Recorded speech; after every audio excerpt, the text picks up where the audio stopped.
तेरा डम डम डमरू बाजे सारे जहान में। तुम आना भोले बाबा मेरे मकान में।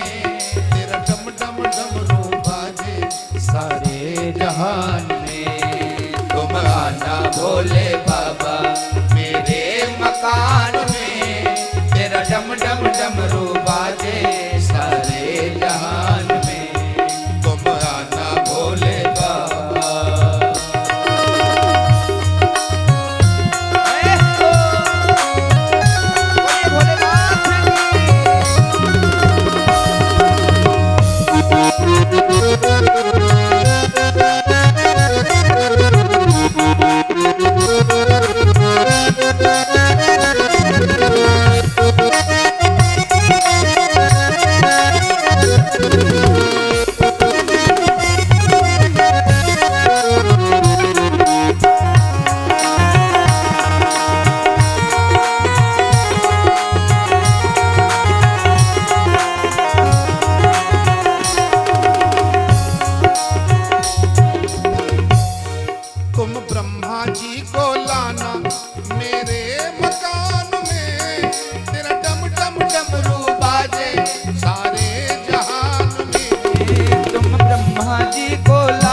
डम डमरू बाजे सारे जहान में। तुम आना भोले बाबा।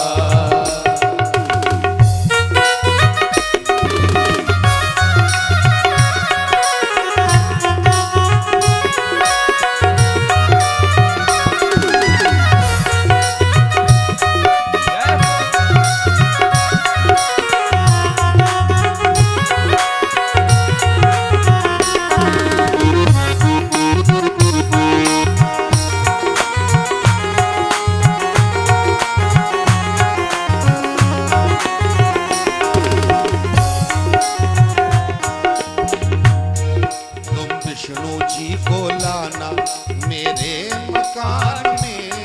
तेरा डम डम डमरू बाजे सारे जहान में। तुम विष्णु जी को लाना मेरे मकान में।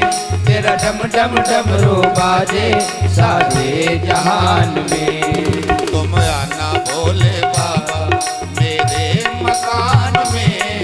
तेरा डम डम डमरू बाजे सारे जहान में। तुम आना भोले बाबा मेरे मकान में। तेरा डम डम डमरू बाजे सारे जहान में। तुम आना भोले बाबा।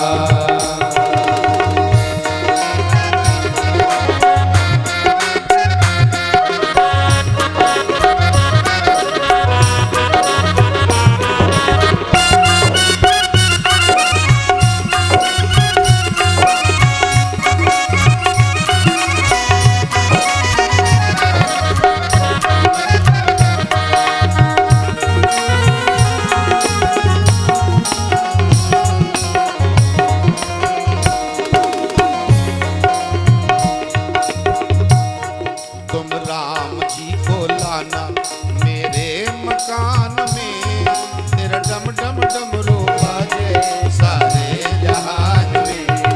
तुम राम जी को लाना मेरे मकान में। तेरा डम डम डमरू बाजे सारे जहान में। तुम आना भोले बाबा। तुम आना भोले बाबा मेरे मकान में। तेरा डम डम डमरू बाजे सारे जहान में। तुम आना भोले बाबा।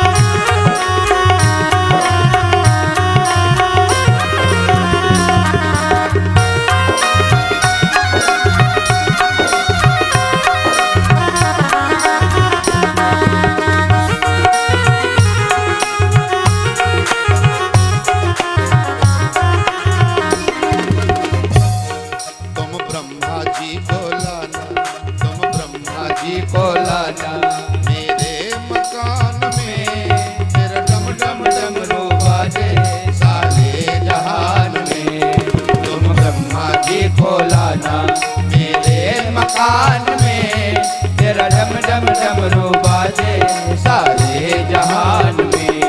तुम आना भोले बाबा मेरे मकान में, तेरा डम डम डमरू बाजे सारे जहान में।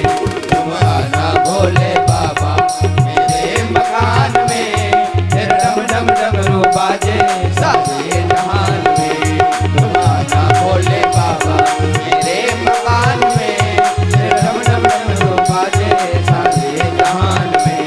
तुम आना भोले बाबा मेरे मकान में, तेरा डम डम डमरू बाजे सारे जहान में। तुम आना भोले बाबा मेरे मकान में, तेरा डम डम डमरू बाजे सारे जहान में। तेरा डम डम डमरू बाजे सारे जहान में। तेरा डम डम डमरू बाजे सारे जहान में। तेरा डम डम डमरू बाजे सारे जहान में। तुम आना भोले बाबा मेरे मकान में, तेरा डम डम डमरू बाजे सारे जहान में।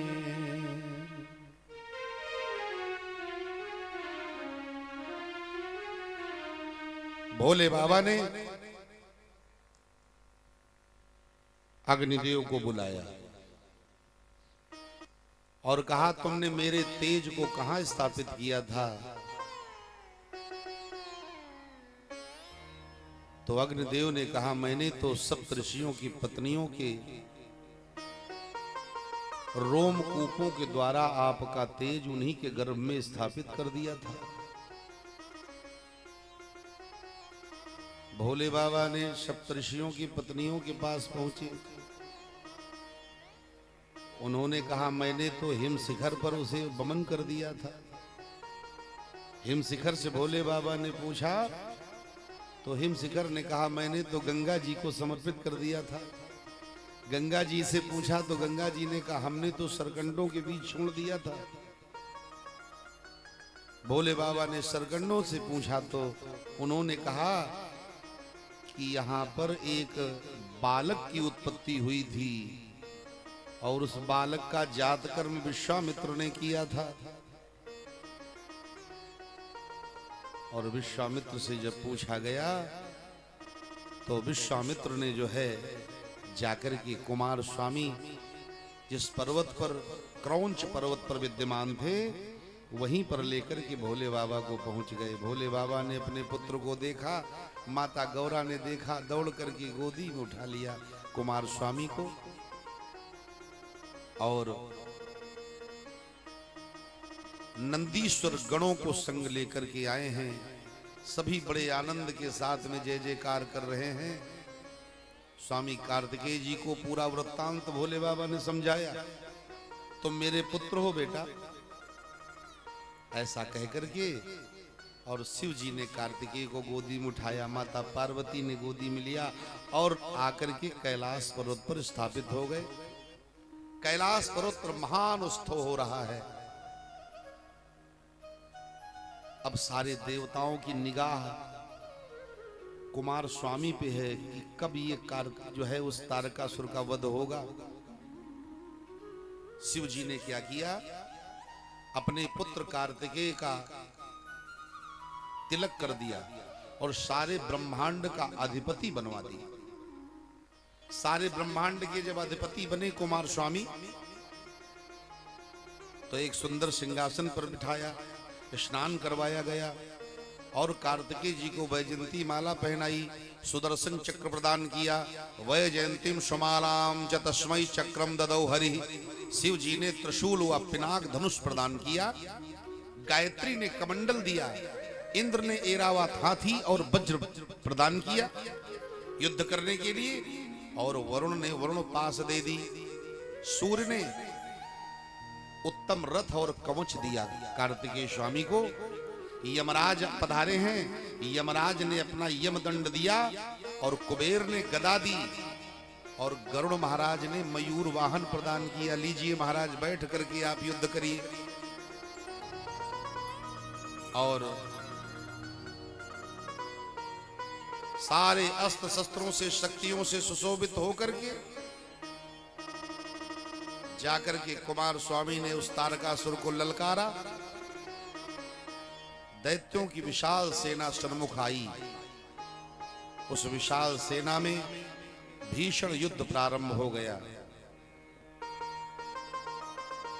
ब्रह्मा जी ने कहा, बेटा कार्तिकेय, अब तुम तारकासुर का वध करो।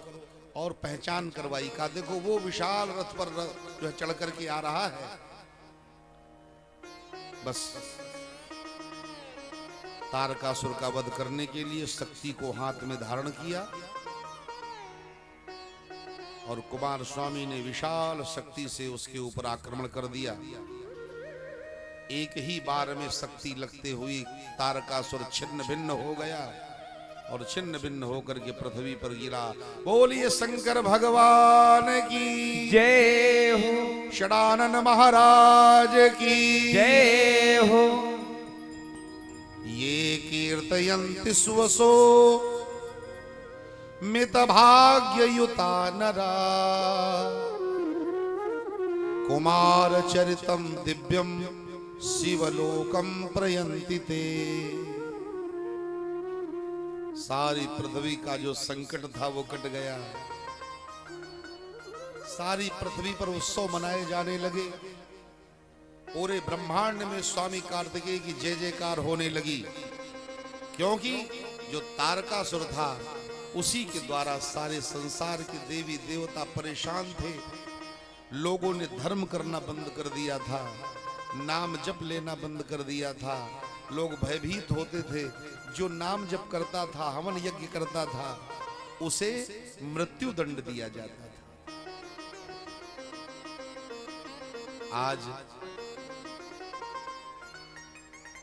धर्म ने अधर्म के ऊपर विजय प्राप्त कर ली।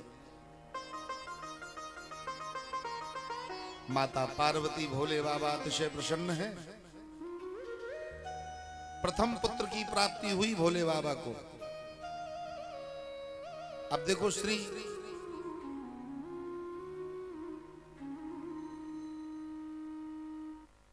सूत जी महाराज कहते हैं,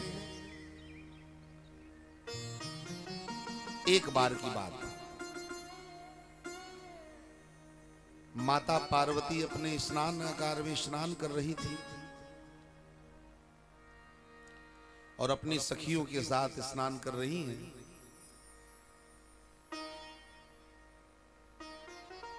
अचानक भोले बाबा कहीं से आए और सीधे स्नानागार की तरफ चले गए। जितनी सखियां थी वो दौड़ दौड़ करके पर्दे के पीछे हो गई। माता पार्वती को भी बड़ा शर्मिंदा होना पड़ा। मन में विचार किया, अगर हमारा कोई यहाँ पर अनुचर होता, कोई सेवक होता, तो बाहर गेट पे खड़ा हो जाता, यहाँ पर कुछ समय कोई नहीं प्रवेश कर पाता। माता पार्वती की सखियों ने भी कहा, मैया बहना देखो, भोले बाबा का आगमन हो गया और हम लोगों ने जान नहीं पाया। मुझे बड़ी लज्जा आई। कुछ ऐसा करो जिससे हम सब एकांत में स्वतंत्रता से बैठ सके, स्नान इत्यादि कर सके। तो माता पार्वती ने एक दिन बैठ करके अपने शरीर में उपटन लगाई और उपटन लगाते लगाते, उपटन जब लगाई गई तो उपटन के साथ साथ में जो वो उपटन बाद में छूटी तो उस उपटन का एक पिंड तैयार हुआ और वो पिंड तैयार करके माता जी ने उसका एक रूप दे दिया, बच्चे का रूप दे दिया। और जगत जननी है, जगदात्री है, जैसे ही पिंड बनाया गया उसमें माता जी ने प्राण डाल दिए और मां ने जब प्राण डाले तो वो बालक प्रकट हो गया और माता को प्रणाम करके बोला, मैया क्या आदेश है। माता बड़ी प्रसन्न हुई, इतना सुंदर दिव्य बालक। अब तो माता की जितनी सखियां थी वो भी बहुत आनंदित हो गईं। अरे बहना सुनो, अरे ये बालक तो बड़ा ही ओजस्वी है, बड़ा तेजस्वी है। आज से इस बालक को ही हम अपने जो है मुख्य द्वार पर नियुक्त कर देंगे और फिर स्वतंत्रता से स्नान ध्यान इत्यादि होगा, फिर कोई नहीं आ पाएगा। माता जी ने असीम शक्ति को जो है भर दिया उस बालक के अंदर, और असीम शक्ति को भर के उस बालक को नियुक्त कर दिया गेट पर। बेटा, जब तक मैं स्नान करूं तब तक कोई अंदर नहीं आना चाहिए। अब माता का आदेश।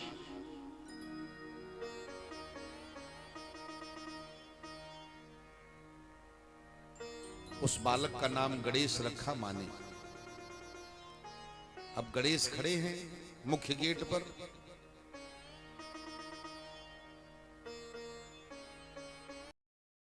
आगमन हुआ और भोले बाबा का जब आगमन हुआ तो भोले बाबा अंदर को जाने लगे तो गणेश ने रोका, कहा आपको अंदर जाने की अभी अनुमति नहीं है।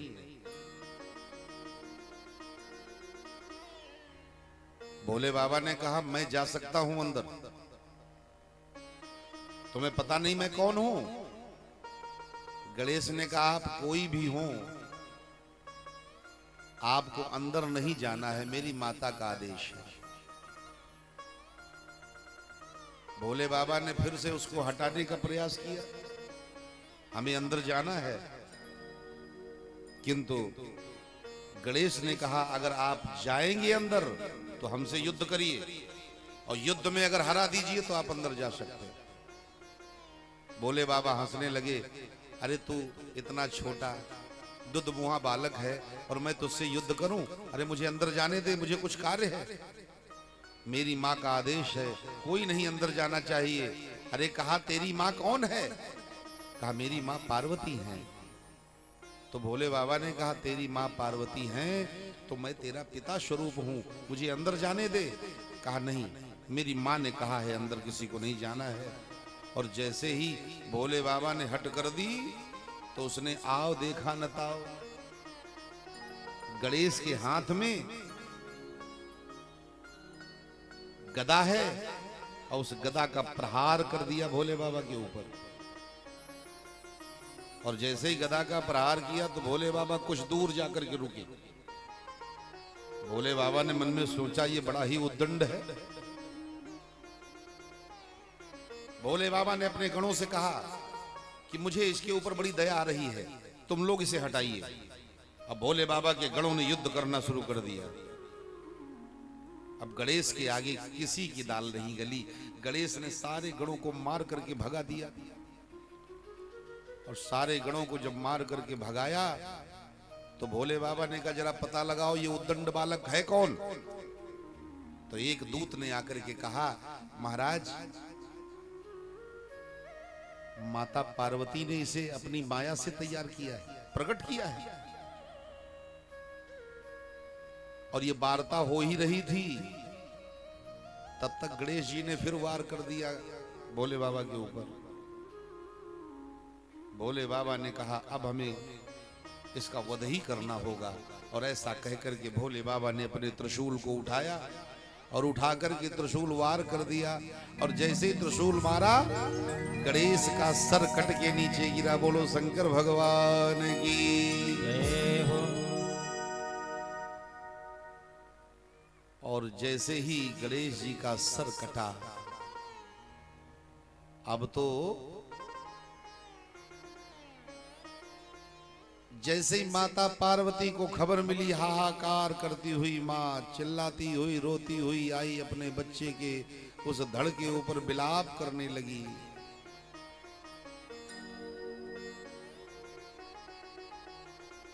रो रो करके माता का बुरा हाल है, मेरा पुत्र, मेरा बेटा। अरे ऐसा कहां है, ऐसा भी कहीं नियम है कि पिता ही अपने पुत्र का वध कर दे? भोले बाबा ने कहा हमें ये पता ही नहीं था, इसने बड़ी उद्दंडता से हमको रोका। माता पार्वती ने कहा कि जब हमारी सखियां स्नानागार में स्नान करती हैं तो इसके पूर्व आप कई बार वहां पर प्रस्तुत हो गए, मुझे बहुत ही लज्जा आई, तो मैंने अपने पुत्र को जन्म दिया और इसे ही बिठाया था, ये मेरा बेटा है। और भोले बाबा कुछ भी हो मेरे बेटे को आप जिंदा करिए। भोले बाबा ने कहा, अरे इस मरे हुए को कैसे जिंदा किया जा सकता है?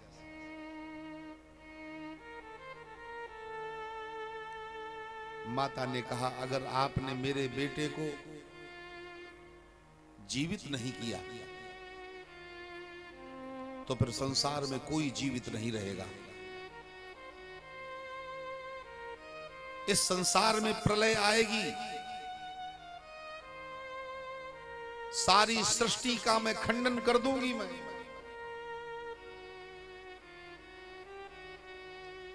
और माता जी ने अपना विकराल रूप ले लिया। सारे देवता घबराने लगे, अब क्या होगा? भोले बाबा कुछ करो। भोले बाबा ने पार्वती से कहा, देवी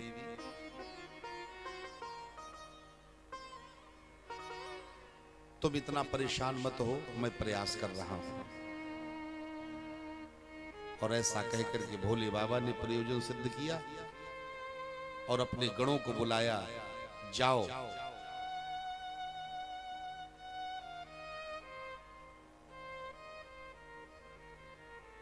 कहीं से किसी का सर लेकर के आओ। भोले बाबा के गण चले हैं, योजनों दूर तक, कहीं दूर दूर तक कुछ ऐसा नहीं दिखाई पड़ रहा है कि क्या किया जाए। एक हाथिनी ने अपने बच्चे को जन्म दिया था। गणों ने क्या किया, उस हाथी के बच्चे का ही सर काट करके ले आए। भोले बाबा ने देखा गणों के हाथ में वो सर, तुरंत अपने हाथों से उस धड़ के ऊपर जब रखा और जैसे ही धड़ रखा तुरंत वो बालक जीवित हो उठा। गणेश का जो सर था वो हाथी का सर और धड़ मनुष्य का। माता जी ने देखा, मन में सोचा कोई बात नहीं है, मेरा बेटा तो जीवित हो गया, चलो हाथी का ही सर सही। माता जो क्रोध में, आवेश में नेत्र लाल करके एकदम तांडव करने वाली थी, तुरंत जो है उसके आंखों से नीर बहने लगा और अपने गणेश को हृदय से लगा लिया। कहा मेरा बेटा। भोले बाबा ने कहा, देवी तुम्हारा पुत्र जीवित हो गया है। ये भोले बाबा की ही माया है, क्योंकि जिस हाथी के बच्चे का सर रखा गया गणेश के ऊपर, उसने पूर्व जन्म में तपस्या की थी, उसका नाम था गजासुर। और गजासुर ने तप किया, भोले बाबा प्रकट हो गए। भोले बाबा ने कहा आप वरदान मांगो। तो गजासुर ने कहा महाराज जो मेरा ये जन्म है, तो इस जन्म में तो आप हमारे मरने के बाद हमारी खाल को अपने साथ रखेंगे, मेरे चर्म को ही आप ओढ़ेंगे। देखो भोले बाबा बाघ के चर्म को पहनते हैं और हाथी के चर्म को ओढ़ते हैं और बिछाते हैं। और ये हाथी का चर्म है कौन? गजासुर का चर्म है ये। और उसने कहा महाराज ये जो शरीर मैंने पाया है इसके चर्म को आप अपने पास रखेंगे और उसके बाद में मेरा जब अगला जन्म हो तब आप मुझे अपना पुत्र बनाएंगे। भोले बाबा की लीला देखो, वही गजासुर का जब जन्म हुआ तो उसी गजासुर का सर काट करके गणेश जी के सर पर रखा। और गणेश जी तो भोले बाबा के पुत्र हैं और उसे पुत्र रूप में स्वीकार किया। बोलो शंकर भगवान की जय हो। गजासुर का वरदान भी भोले बाबा ने पूरा कर दिया और बालक को भी जीवित कर दिया।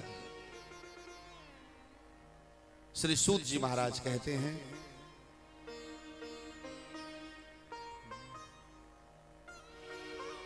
दो पुत्र हो गए भोले बाबा के।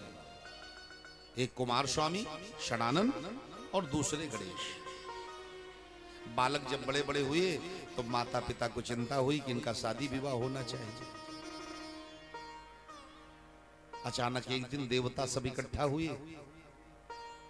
और देवता जब इकट्ठा हुए तो सारे देवताओं में बहस हो गई कि कौन बड़ा है, सबसे बड़ा श्रेष्ठ कौन है, सबसे बड़ा श्रेष्ठ कौन है। तो श्रेष्ठता की चर्चा होने लगी। तो वहीं पर भोले बाबा विद्यमान थे। भोले बाबा ने कहा, जाओ, सबसे श्रेष्ठ वही होगा जो सारी पृथ्वी की परिक्रमा करके और सबसे पहले आ जाएगा।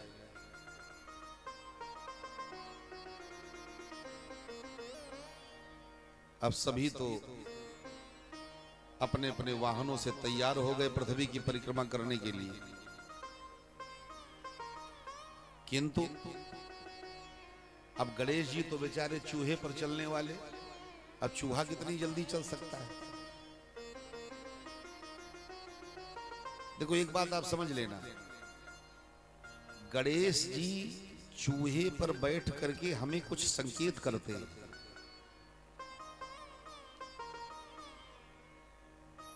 हमारे जितने भी सनातन परंपरा के देवता हैं, देवियां हैं,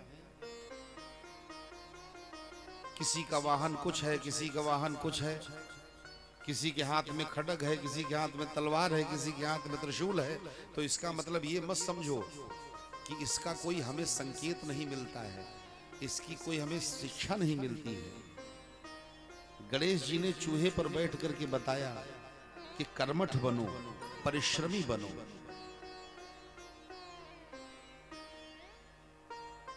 चूहा कभी खाली नहीं रहता।